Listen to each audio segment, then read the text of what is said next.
Les aventures de la puce tricheuse. La puce tricheuse, comme toutes les femmes, lisait les journaux très rarement. Mais parfois, tout machinalement, elle parcourait les annonces seulement. En s'ennuyant donc comme un morse, elle lit une petite annonce qu'une jeune fille, mademoiselle Monique, vivant dans la rue Copernic, cherchait un professeur d'anglais. Notre tricheuse était enchantée. Dans sa belle calèche, elle monta, en costume de velours lilas, en chapeau avec une plume citron, en bottes de satin bleu marron, pour aller à la rue Copernic et pour voir mademoiselle Monique. « Oh, l'anglais est sans importance. J'ai l'air d'une anglaise de naissance.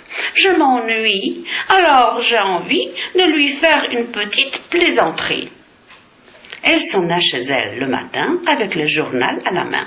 « Je suis vraiment intéressée pour vous enseigner l'anglais. » Mademoiselle Monique était seule. Elle invita la puce chez elle et lui dit: « Je suis très contente parce que j'ai l'intention d'apprendre cette langue au cas où j'hériterai d'une fortune de mon oncle anglais. J'ai un cahier et un stylo pour noter les mots nouveaux. Dès demain, sans trop hésiter, je peux me mettre à étudier. » En l'écoutant, la puce disait 2 mots anglais qu'elle se rappelait de son enfance, quand elle aimait collectionner les timbres anglais. Les leçons commencèrent bientôt. Mademoiselle apprenait les mots, la puce avait la tête enflée de lui dicter des mots anglais. Pirli, chanter. Tirli, leçon. Pirli-tirli, c'est une chanson. Fiki, tourner. Miki, le sol. Fiki-miki, le tournesol. Pampa, carré. Limpa, le four. Pampa-limpa, c'est le carrefour. Elle les notait assidûment et les répétait correctement. Notre tricheuse était enchantée. Elle louait la fille, ses progrès dans les études. « Je vois, ma chère, que tes efforts sont exemplaires.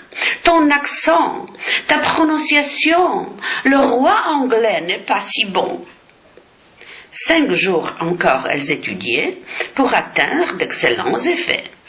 Mademoiselle Monique savait lire tous les mots et les bien écrire comme une véritable anglaise. Donc elle était vraiment à l'aise. La puce, en quittant l'étudiante, dit: « J'avoue que je suis contente. C'était un vrai plaisir pour moi. Fiki-miki, pampa-limpa. » Et dans sa calèche, elle s'assit, mit ses gants pourpres et partit. N'importe qui pourrait la chercher, mais l'enseignement fut terminé. Pour se présenter au public, vendredi, mademoiselle Monique entra par hasard au café. En voulant se rafraîchir un peu, elle prit les glaces à la vanille. Et entourée par ses copines, elle désirait les étonner en leur demandant en anglais et en répondant en anglais. Elle récitait tous les mots que la puce lui avait enseignés pour satisfaire sa vanité. Mais il y avait une chose bizarre, une chose inouïe, pas à croire, parce que toutes les puces du café, en sautant de plus en plus près, par table et chaises, comme en panique, entourèrent mademoiselle Monique et la table entière elles remplirent. Toutes les copines alors s'enfuirent. Les puces s'assirent très gentiment et mangèrent les glaces tranquillement. Mademoiselle Monique, effrayée, fuit aussitôt de ce café.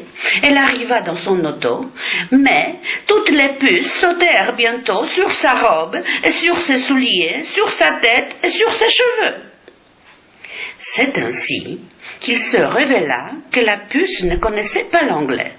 Mais tout, alors qu'en blague, elle lui enseigna sa propre langue. Les puces pensèrent donc que la fille venait sûrement de leur famille. La puce, après cette plaisanterie, pendant plus de 2 mois et demi, ne vint point au centre de la ville. Elle dut changer de domicile.